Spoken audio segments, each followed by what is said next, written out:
Assalamualaikum warahmatullahi wabarakatuh. Selamat datang di program Ujar, Unpam Mengajar. Halo rekan-rekan teman mahasiswa, gimana kabarnya? Insya Allah rekan-rekan pemirsa bisa dalam keadaan sehat semuanya, amin.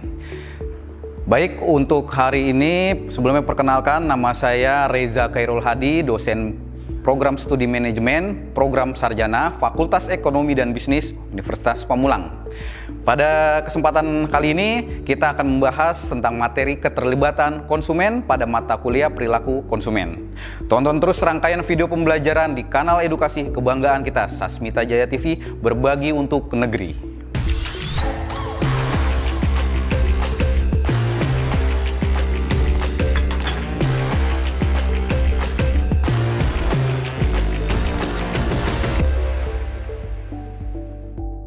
Oke, baik pemirsa SJTV, pada kesempatan kali ini untuk submateri yang akan kita bahas, yang pertama yaitu pengertian keterlibatan konsumen, yang kedua jenis-jenis keterlibatan konsumen, yang ketiga makna keterlibatan konsumen, yang keempat fokus keterlibatan konsumen, yang kelima faktor-faktor keterlibatan serta dampaknya, yang keenam bentuk keterlibatan dan hasil, dan yang ketujuh the elaboration likelihood model. Baik rekan-rekan mahasiswa, untuk materi yang pertama ini tentang pengertian keterlibatan konsumen. Nah, kita bahas dulu tentang materi ini. Tingkat keterlibatan pelanggan dan pengambilan keputusan konsumen terkait erat derajat minat seseorang atau minat yang dipicu oleh suatu rangsangan dalam keadaan tertentu. Pada hakikatnya adalah yang dimaksud dengan keterlibatan yaitu di tingkat minat dan atau minat pribadi yang dirasakan yang dipicu oleh stimulus dalam skenario tertentu. Menurut Moven, jumlah minat pribadi yang dirasakan yang ditimbulkan oleh stimulus yang mempengaruhi tingkat keterlibatan pelanggan dalam pembelian. Jadi, apakah pelanggan merasa signifikan atau tidak ketika membuat pilihan pembelian? Nah, ini menentukan tingkat keterlibatan konsumen dalam pengambilan keputusannya. Lalu menurut Asael, yaitu partisipasi yang kuat bergantung pada apakah konsumen peduli dengan produk, lalu apakah konsumen tertarik dan gigih dengan produk tersebut, dan apakah ada bahaya yang terkait dengan produk, lalu membangkitkan perasaan yang kuat. Misalnya pelanggan yang menyukai musik akan didorong untuk membeli sistem audio baru. Lalu bisakah item diidentifikasi dengan standar sosial? Nah, rekan-rekan mahasiswa semua, sekarang kita masuk ke bagian yang kedua. Materi ini akan membahas tentang jenis dimensi keterlibatan konsumen. Nah, jenis-jenis dimensi keterlibatan konsumen ada yaitu partisipasi komunikasi situasional dan jangka panjang, yang mana adalah dua kategori yang terdiri dari keterlibatan situasional atau situational investment. Hanya dalam keadaan luar biasa partisipasi situasional terjadi segera dan sifatnya sementara. Pertimbangkan seorang siswa yang ingin mendapatkan pengalaman kerja di sebuah perusahaan, dia membutuhkan pakaian baru pada saat magang karena dia belum pernah memakainya sebelumnya. Nah, ia juga merasa perlu memikirkan apa yang harus dibeli saat ini untuk dipakai saat magang. Nah, keterlibatan situasional dihasilkan oleh simbol nilai kelompok referensi dalam suatu produk atau nilai bergerak dan adanya bahaya pembelian atau mungkin urgen pembelian. Pelanggan akan dihadapkan pada item yang terkait dengan simbol dan nilai grup preferensi dalam konteks tertentu. Lalu selanjutnya, keterlibatan tahan lama atau enduring involvement. Nah, ini bentuk partisipasi yang berlangsung lebih lama dan berkelanjutan. Misalnya menurut pakar, menurut Solomon, partisipasi berkelanjutan adalah keterlibatan ego yang berarti bahwa tingkat hubungan konsumen dengan merek produk memberikan pemikiran yang lebih besar terhadap potensi bahaya sosial yang mungkin dihadapinya. Karena pembeli percaya bahwa tidak membeli merek produk akan merusak konsep dirinya. Nah, dia membeli barang tersebut dengan tingkat komitmen yang lebih tinggi. Menurut penelitian, partisipasi mencakup beberapa aspek.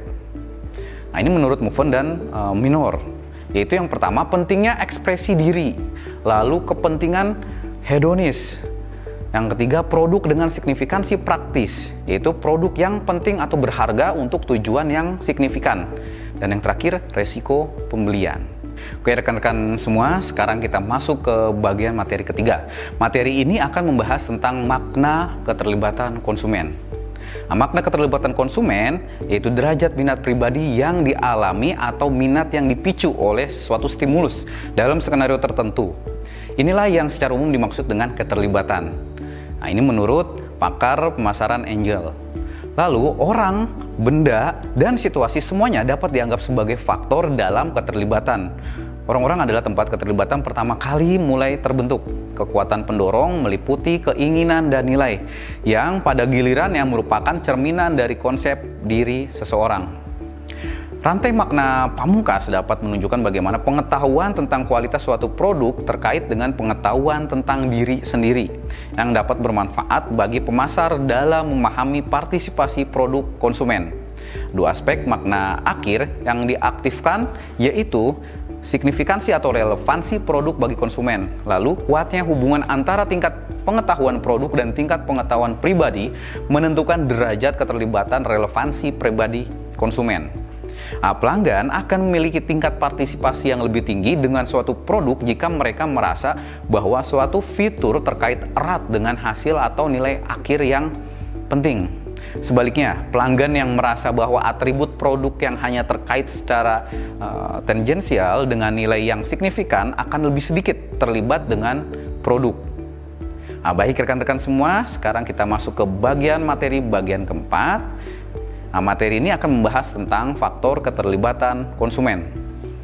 Faktor keterlibatan konsumen ini memahami interaksi pelanggan dengan produk dan merek penting bagi pemasar. Masyarakat umum juga dapat berinteraksi dengan jenis artefak nyata lainnya, termasuk iklan. Titik keterlibatan pelanggan harus diidentifikasi dengan jelas oleh pemasar. Pemasar harus segera mengidentifikasi hal-hal yang pelanggan anggap relevan secara pribadi, termasuk kombinasi hal-hal seperti berikut: produk atau merek, barang, kebiasaan, peristiwa, skenario, atau lingkungan. Mayoritas pemasar termotivasi oleh interaksi pelanggan dengan barang dan merek. Pelanggan akan menghargai keterlibatan mereka jika mereka menilai kesalahan saat melakukan pembelian dengan kerugian besar. Oke, baik. Selanjutnya kita bahas submateri yang kelima tentang faktor keterlibatan serta dampaknya. Faktor keterlibatan serta dampaknya ini terjadi karena pengaruh beberapa elemen seperti karakteristik pribadi, faktor situasional, tingkat keterlibatan yang dapat berkisar dari keterlibatan tinggi hingga keterlibatan yang rendah. Faktor-faktor pribadi, nah ini orang-orang memiliki keadaan yang bermanifestasi sebagai keinginan dan dorongan. Keterlibatan kemudian akan lahir setelah mengaktifkan kebutuhan dan keinginannya. Lalu faktor produk, nah ini tingkat partisipasi pelanggan dengan suatu produk akan bergantung pada bagaimana mereka bereaksi terhadapnya. Oleh karena itu, atribut produk akan mempengaruhi partisipasi konsumen. Lalu pelanggan akan lebih terlibat dengan produk yang memenuhi kebutuhan dan cita-cita yang signifikan. Keterlibatan dalam barang atau merek juga dapat dihasilkan dari bahaya yang dirasakan terkait dengan penggunaan dan pembeliannya. Lalu faktor situasi. Tingkat interaksi pelanggan dipengaruhi oleh penyesuaian yang dilakukan terhadap keadaan situasional atau tambahan. Ketika sebuah fashion populer, partisipasi pelanggan meningkat, tetapi ketika tren fashion berkurang, begitu pula jumlah keterlibatan konsumen. Baik, rekan-rekan pemirsa SJTV, kita bahas submateri ke-6 tentang bentuk keterlibatan dan hasil. Bentuk keterlibatan dan hasil, nah bagian ini menunjukkan beberapa jenis partisipasi dan bagaimana hal itu terwujud dalam perilaku pelanggan. Konsumen juga berinteraksi dengan barang atau merek. Hasil umumnya adalah kesetiaan atau kesetiaan yang lebih kuat ketika pilihan berdasarkan partisipasi yang dirasakan tinggi karena mereka akan lebih cenderung melihat perbedaan dalam fitur yang diberikan oleh barang atau merek lain. Sekarang kita bahas materi terakhir, yaitu submateri ke-7, The Elaboration Likelihood Model. The Elaboration Likelihood Model adalah sebuah konsep yang disebut model kemungkinan elaborasi yang menjelaskan bagaimana partisipasi memainkan peran penting dalam proses kognitif konsumen saat membuat keputusan pembelian. model kemungkinan elaborasi ini mengandaikan bahwa konsumen akan memilih rute utama untuk persuasi dalam keadaan keterlibatan tinggi. Nah, ini menurut pakar pemasaran Richard. Lalu, jalur utama menuju persuasi adalah ketika konsumen memperhatikan dengan seksama materi dalam pesan persuasif yang mereka anggap menarik atau relevan. Rute ini berkonsentrasi pada pembenaran yang ditawarkan oleh pemasar dan menghasilkan reaksi kognitif terhadap materi yang diproduksi. Sebagai ilustrasi, ketika seorang wanita hamil mendengar di radio bahwa dia harus berhenti minum alkohol selama kehamilan, nah dibutuhkan bukti yang meyakinkan baginya untuk mulai mempertimbangkan hasil yang mungkin terjadi. Lalu ada peripheral route to persuasion, ketika pelanggan tidak benar-benar termotivasi untuk mempertimbangkan argumen pemasar. Diasumsikan bahwa mereka akan memilih opsi peripheral.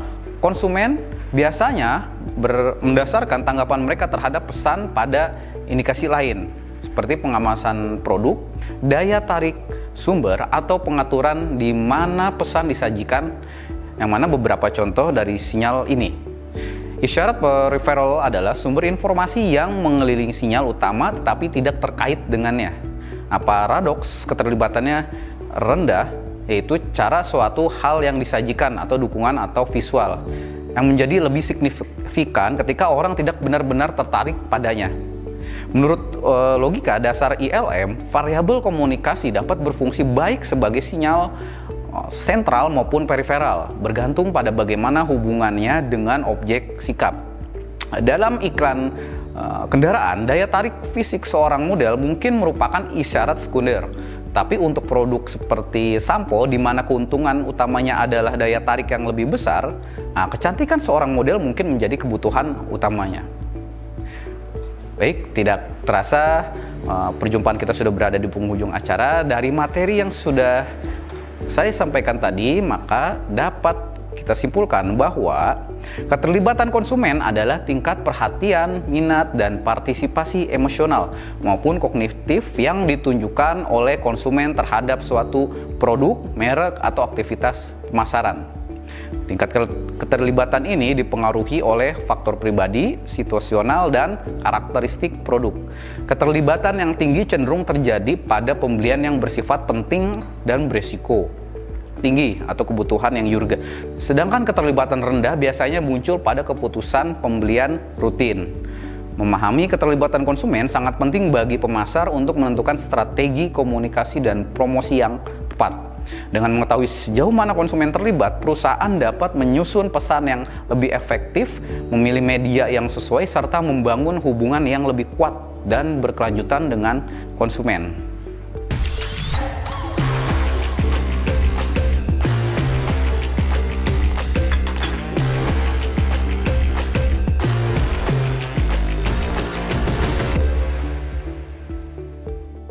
Baik, pemirsa SJTV, dari materi yang sudah saya sampaikan tadi, maka dapat kita simpulkan bahwa keterlibatan konsumen adalah tingkat perhatian, minat, dan partisipasi emosional maupun kognitif yang ditunjukkan oleh konsumen terhadap suatu produk, merek, atau aktivitas pemasaran.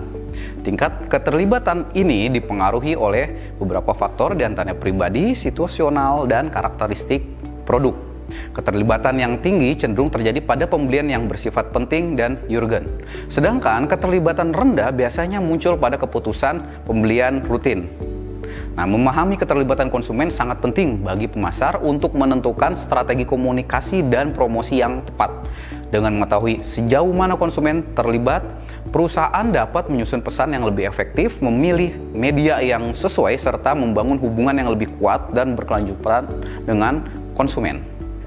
Baik, pemirsa SJTV, terima kasih sudah menemani saya dalam tayangan materi pada pertemuan hari ini di Sasmita Jaya TV. Jangan lupa share video ini ke teman-teman. Sampai ketemu di tayangan selanjutnya. Tetap semangat belajar. Salam ujar, Unpam mengajar. Wassalamualaikum warahmatullahi wabarakatuh.